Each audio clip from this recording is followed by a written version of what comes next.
The world changes when the sun goes down. Most people are safe in their beds, unaware of what lurks in the dark. But for those of us who work the night shift, we see things, we hear things. People always ask why I chose to work nights. Honestly, I just needed the money to pay my tuition, and I thought it would be peaceful. I thought I could study in the quiet. But after 3 years working in the dark, I realized that the silence isn't actually empty. Over time, we start talking to each other. Security guards, hotel clerks, late-night drivers. We swap stories to stay awake. What you are about to hear are the files I've collected. Some are things I saw with my own eyes. Others were told to me by friends on their break, or warnings passed down from the shift before hours. Welcome to the Night Shift Archives. Let's play the first tape. Toy factory shift. My name isn't important. What is important is that I desperately needed the triple pay on Christmas Eve. That's why I was sitting in the security office of Kringle and Company, toy manufacturing, a building so old it smelled permanently of sawdust, forgotten varnish, and damp concrete. My shift started at 9 p.m. The factory was a massive silent tomb. 24 screens of darkness and static, one radio for emergencies, which I quickly learned only picked up local AM static, one heavy-duty flashlight, and me. The silence was the worst part. It wasn't peaceful. It was a hungry kind of quiet that felt like it was absorbing all the noise I made, my nervous breathing, the slight scritch of my pen as I logged the hourly checks. The midnight patrol was mandatory. I walked the long, cold halls, my flashlight beam cutting through the inky blackness. I hated the assembly room. It was where they kept the life-size display animatronics. The room always felt 5 degrees colder than the rest of the building, and I kept catching that sweet, sickly scent, like melted plastic and burnt sugar, even though every single power line was disconnected. I got back to the office around 1:45 a.m., physically exhausted. My head was pounding from the constant fluorescent hum. I was just settling in when my eyes snagged on camera 7, the finishing conveyor belt. There was a smudge, a little patch of darkness near the end of the line. I squinted, convincing myself it was just condensation. I zoomed in. It was a small, crudely made wooden rocking horse, a rejected prototype, chipped and dusty. It was tipped noticeably to the left. I sat there, fighting my own mind. Fatigue, definitely fatigue. But after 5 minutes of staring at the static image, I saw it. The rocking horse shifted. Not a shake, but a slow, almost sickening rebalancing to the right. My heart hammered a frantic rhythm against my ribs. I tried to rationalize. Temperature drop, a microscopic tremor from a truck outside.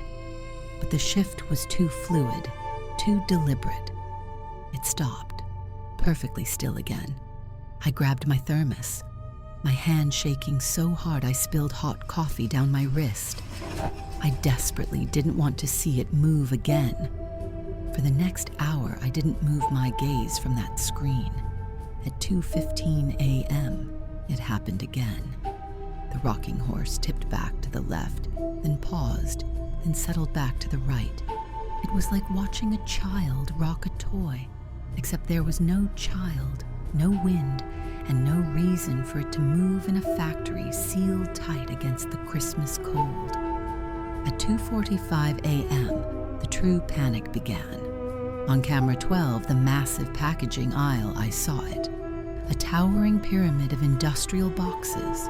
One low box was being moved, slowly, carefully, nudged out from the bottom of the stack, creating a perfect thin line of brown cardboard against the concrete. I flipped to thermal. Nothing. Black and blue. Whatever was moving that heavy box was utterly cold. My 3 a.m. patrol was due. I had to go. I had to check. This time, I didn't think about the bonus. I thought about the isolation. I grabbed my heavy baton, the cold metal shocking my palm, and my industrial flashlight. My fear was a sour taste in my mouth, burning my throat. I stood at the door for a full 5 minutes, whispering, "It's just the cold, it's just the cold." I finally forced myself out. I ran. I reached the aisle. My light danced over the concrete. The box stack was pristine, perfect. The nudged box was gone. I felt a wave of nausea. I spun around, sweeping the light wildly. The absence of evidence was somehow worse than finding a broken lock. It meant it was mobile, and it was fast. Then, that sound, a thin, dry, almost whispering scritch that seemed to come from everywhere and nowhere. I aimed the light high, toward the dark, dusty rafters. Nothing, just shadows. But as I pulled the light down, a small chain used for a pulley swung out slowly, as if gently pushed by a tiny, invisible hand. It stopped, unnaturally still. I didn't wait to see if it would move again. I sprinted back. I slammed the security door shut and double-locked the deadbolt. I checked camera 7 first. The rocking horse was gone. The entire conveyor belt was bare. My breath was coming in ragged gasps. I was convinced it was now hunting me, moving through the factory's labyrinthine halls. I switched to camera 1, the main marble lobby. Vast, brightly lit, but utterly empty. I was about to collapse in the chair when I saw it, not the object itself, but its reflection on the high-gloss marble. A dark, hunched shape near the front desk. It was low to the ground. It was moving. I watched, horrified, as the reflection of the wooden rocking horse crawled, scraping across the polished floor. It was small, silent, and entirely unnatural. It moved slowly, painfully, towards the main exit. Then it stopped. It was facing the camera, facing the door, facing me. I grabbed the phone. Dead air. The blizzard had killed the lines. I was trapped. I was completely alone with this thing. My shift didn't end until 6 a.m., more than 2 hours away. I stared at the reflection, forcing myself to breathe, forcing myself to stay put. The wooden sentinel just sat there, waiting. 4 a.m. I could feel the cold radiating off the screen. I tried blinking in slow motion, thinking if I kept my eyes open for too long, I'd break. The reflection never moved. I started whispering to myself, reviewing every minute of the night, trying to find the logical explanation. A rat? A mechanism? None of it fit the slow, deliberate malice I had witnessed. At 5:15 a.m., the exhaustion and the tension mixed into a burning panic. I kept hearing the faint scritch sound outside my locked door, even though the reflection was perfectly still in the lobby. I knew it wasn't the rocking horse. It was just my mind giving up. But the terror was real. I sat there, rigid, holding the baton, ready to smash the wooden toy if it dared to enter. 6 a.m.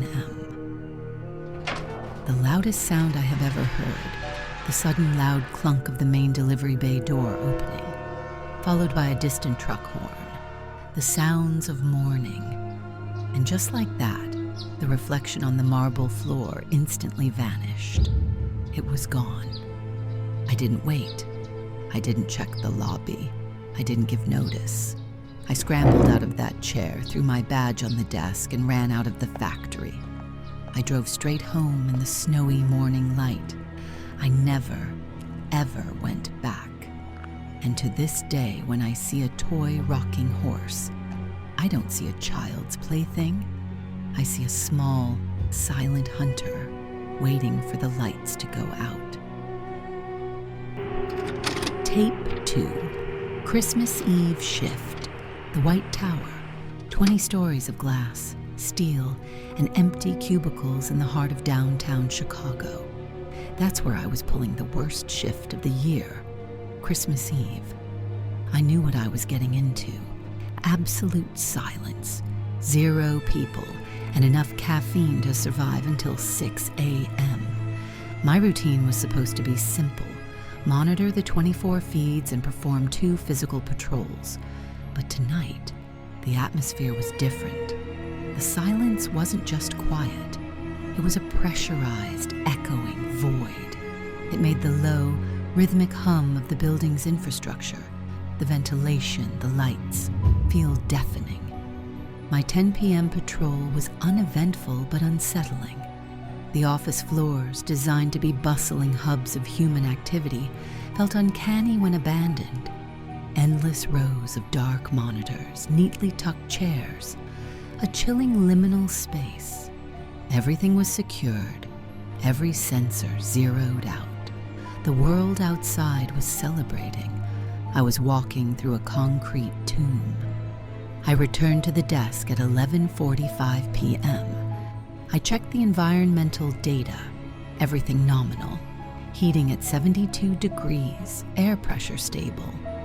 I was pouring another cup of bad coffee when my eyes snagged on the thermal monitor. It was mainly blue, but on the 16th floor, near a large conference room, a flicker of red appeared, a faint heat signature. Small, indistinct, but definitely red against the blue-black. It lasted maybe 2 seconds before winking out. I dismissed it instantly. Boiler venting, a power surge, camera glitching. Happens all the time on old security systems. I reset the monitor and forced myself to read my paperwork. 10 minutes later, right before midnight, it returned. This time it was on the 18th floor. It wasn't stationary. It was moving, slowly, systematically, weaving from cubicle partition to cubicle partition. The signature was clear, human-shaped, but too tall, too narrow. It wasn't pacing. It was searching. I grabbed the radio. My hand was shaking. I called dispatch. Nothing but heavy static. I tried again. Finally, the temp guy answered, his voice groggy. He confirmed they were on a skeleton crew. I told him about the thermal spike. He advised the standard procedure. "Check it out, ma'am." My stomach dropped. I took the elevator. The ride was torturous. Each rising number felt like a countdown. When the elevator stopped on the 18th floor, the ding was deafening. I stepped out and the change was immediate. The air was suddenly aggressively icy cold. Not just cool, but the type of deep, bone-chilling cold that takes your breath away, despite the heating system being set on high. I checked my handheld feed. The signature was gone. I walked slowly, my footsteps echoing in the massive, polished stone hallway. The silence swallowed the sound instantly. I called out, my voice sounding pathetic and small. "Security. Is anyone here?" Silence. Only the faint, high-pitched buzz of the ceiling lights. I walked deeper into the cubicle farm.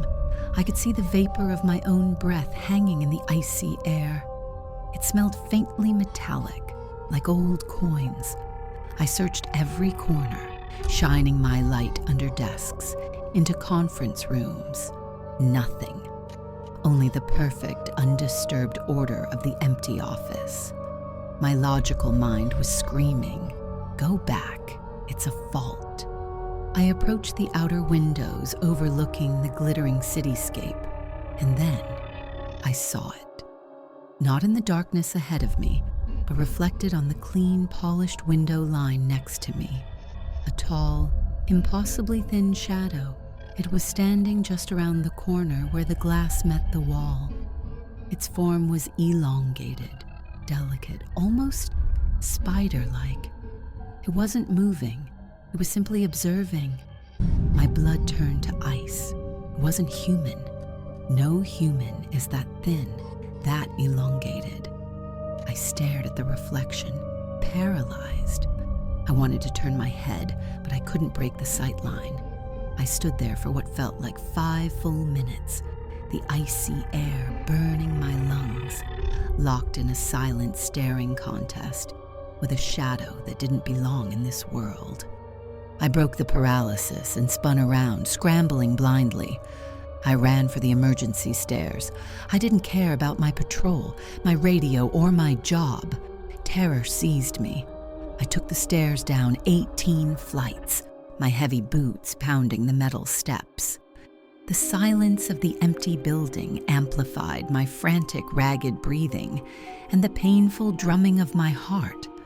I didn't stop until I burst onto the ground floor, gasping for air. I didn't look back up the stairwell. I didn't go back to the security office. I grabbed my car keys from my pocket and ran to the main entrance. I drove straight out of the parking garage and didn't slow down until I was 10 miles away, watching the white tower disappear in my rear-view mirror. I called dispatch from my personal cell and claimed immediate illness. I resigned the next day via email.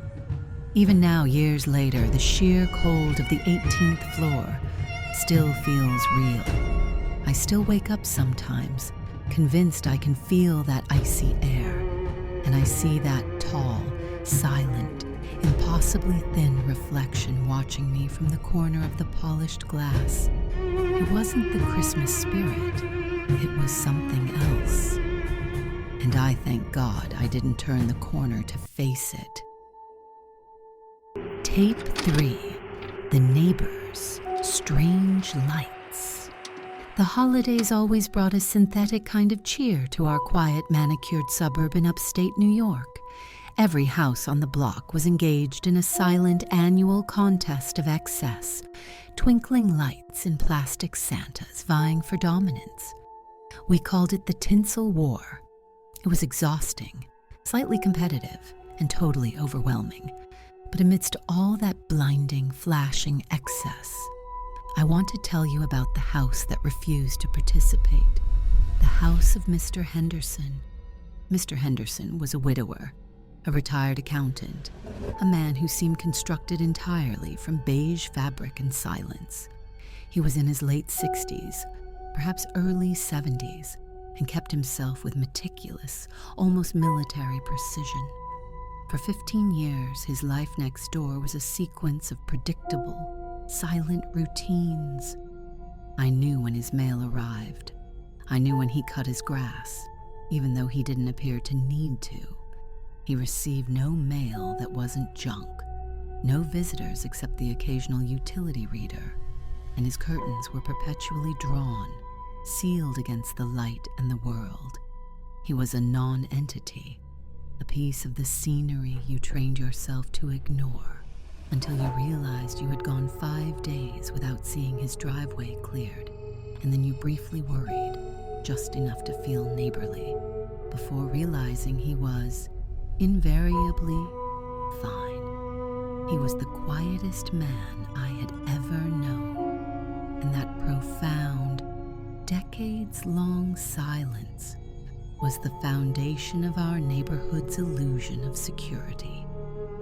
Around December 15th, everything I knew about Mr. Henderson's perfect silence changed. He didn't put up lights, he didn't hang a wreath, he didn't even put a welcome mat out. But every single night, starting precisely at midnight, and I mean precisely, a single, strange, malevolent red light would appear in his upstairs bedroom window. It was steady, pulsating faintly, like a heartbeat struggling in cold air, and completely unlike any Christmas decoration I had ever encountered. It wasn't warm like holiday cheer. It was cold, deep, and somehow felt like a calculated breach of contract with the entire neighborhood. I remember sitting bolt upright in bed the first night I saw it, staring across the intervening 30 feet of lawn, questioning my sobriety. It was so unexpected, so jarringly clinical against the backdrop of our saccharine suburban Christmas. I tried to rationalize it for days. A novelty lamp, a photographic dark room, a bizarre security feature.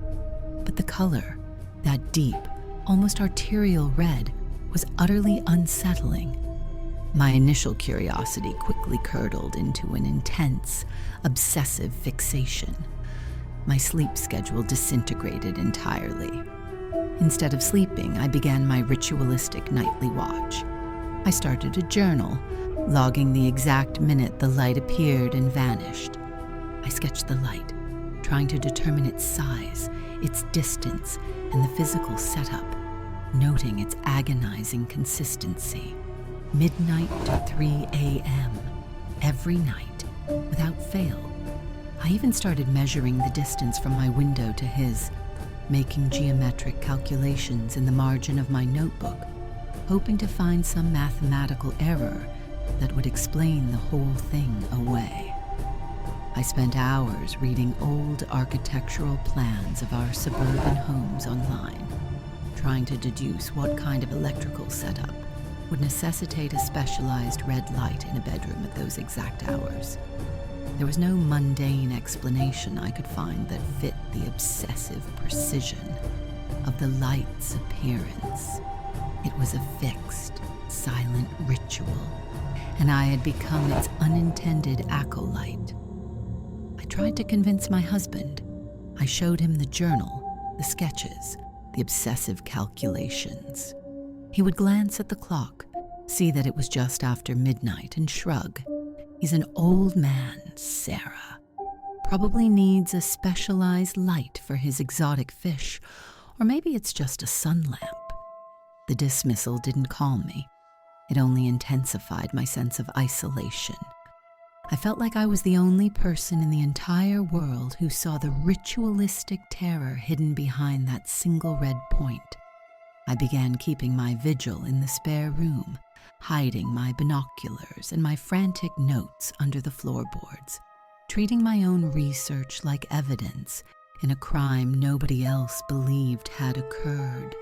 His lack of concern felt like a profound betrayal. It was 2 against 1.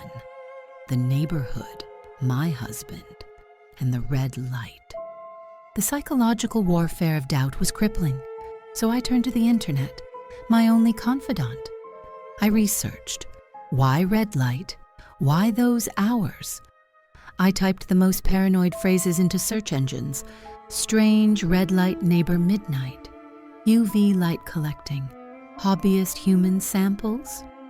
The results were largely useless, mixed in with horticulture guides and astronomy blogs, but one thread lingered in my mind like a persistent cold ache. Specialized UV sterilizers used in precise clinical laboratory environments. I tried to dismiss it, arguing that a retired suburban accountant would never have a basement lab. But the seed of something clinical and cold was planted in my mind, and it began to grow. I read every single forum post I could find about bizarre neighborly behavior, looking for a mundane escape, maybe a very specific type of amateur photography, or a rare nocturnal bird-watching hobby. But every explanation I manufactured felt flimsy and childish against the stark, repetitive, and malevolent reality of that red light. I began to develop a pulsing ache behind my eyes from the strain, and my coffee intake tripled. I was turning myself into a wreck, and the only witness was the house next door. By December 23rd, the anxiety was unbearable. The need to know had become a pure, desperate physical hunger. It felt less like curiosity and more like a moral imperative, a line I had to cross. I retrieved an old pair of cheap, dusty birdwatching binoculars. I stood at the edge of my window, hidden behind the heavy Christmas curtain, praying the polyester wouldn't catch the light. The difficulty was immense. The light was small, the distance was deceptive, and the glare on the glass made focusing nearly impossible. For what I now estimate was a continuous 35 minutes, my fingers twitched over the focus wheel, inching closer, closer, closer to the truth. The strain made my eyes stream with water, blurring the image into abstract streaks of red and black. I repeated Mr. Henderson's name like a mantra, trying to reduce him to a friendly, flesh and blood explanation. I almost quit 20 times, telling myself this was madness, that I was risking a public display of insanity just to confirm a delusion. And then the image resolved. Everything else vanished. The snow, the quiet, the fear. All that remained was the sight through the window. The light was coming from a clear, perfectly formed plastic cube, sitting directly on his nightstand, beside a stack of papers filled with what looked like surgical notes and obsessive, tiny handwriting. And inside the cube, perfectly preserved in a clear, viscous, pale yellow liquid, was a human eye, not a glass eye, not a plastic doll's eye. It was a biological human eye, the iris dilated and fixed in the dim light, staring directly outward, past the glass, past the curtains, straight at my window. The sound of the binoculars hitting the hardwood floor was deafening. I didn't scream. I couldn't breathe. I simply retreated, collapsing backward onto the thick shag carpet. The reality was too sharp, too cold, too clinical. I scrabbled backward, locking the door, sealing the curtains with clothespins and layers of duct tape, and spent the rest of the night trembling in the corner of my bedroom closet. The hours stretched into agonizing eternity. Was he still there? Had he set the eye there, knowing I was watching, as a perverse message? Every single creak in my own house became a footstep on the stairs. I sat there, tasting copper and adrenaline, waiting for the sun, convinced that if I moved an inch, he would know exactly where I was. I stayed like that, frozen, until the gray light of Christmas Eve finally filtered through the house. The next morning, Christmas Eve, I forced myself out of the closet. I looked at the window, felt the cold of the glass, and knew I couldn't ignore it. I called the non-emergency police line. I kept the description agonizingly vague. Bizarre activity, potential biohazard, and suspicious objects in the window of my neighbor. The police were incredibly skeptical, suggesting I was likely confused by holiday stress. But the fact that Mr. Henderson hadn't been seen for 2 days persuaded them to conduct a welfare check. I watched, terrified, as 2 uniformed officers pulled up. They knocked, they waited, and after a heavy 5-minute silence that stretched my nerves to breaking, they used a crowbar and forced the entry. The initial report was clean. The house was immaculate, obsessively orderly, and utterly empty. But the officers were trained. They noticed the faint, lingering smell of chemicals, almost like formaldehyde, when they entered the upstairs bedroom. They found the cube, now dark, its power source apparently shut off, on the nightstand, beside a notebook filled with scientific-looking diagrams and obsessive, tiny handwriting. The discovery led them to the basement. It wasn't a dungeon or a torture chamber. It was a high-tech clinical lab. They found dozens of similar plastic cubes, meticulously labeled and chillingly preserved, resting on specialized metal shelving units, tissues, organs, and fragments, all preserved with frightening care. The red light was indeed a specialized UV sterilizer, ensuring his collection remained pristine for years. He wasn't a random murderer. He was a collector of the macabre in human pathology. Mr. Henderson was arrested 3 states away, a week later. The physical threat was neutralized, but my view of the world was gone forever. We stayed in that house for 2 more years, but my sense of security never returned. Every dark house, every solitary neighbor, every closed curtain held a potential secret.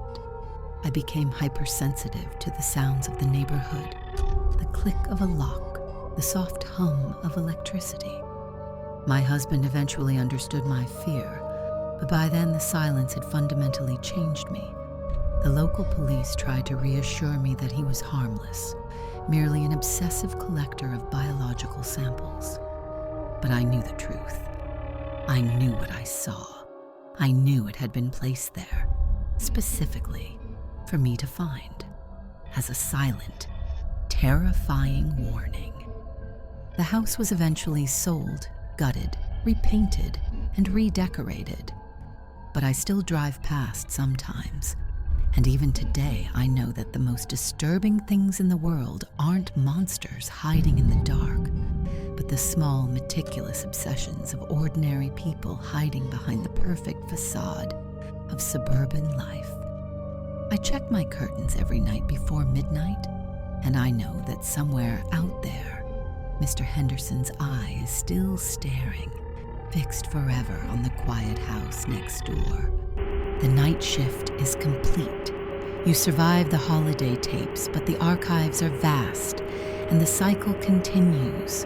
When the joyful noise of the season finally dies down, the world doesn't become quiet.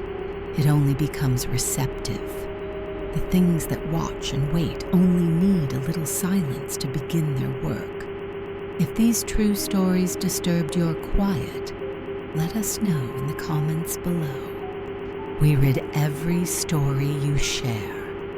If you want to dive deeper into the darkness, subscribe right now. Thank you for watching the Night Shift Archives. Stay vigilant. We'll be listening when the lights go out.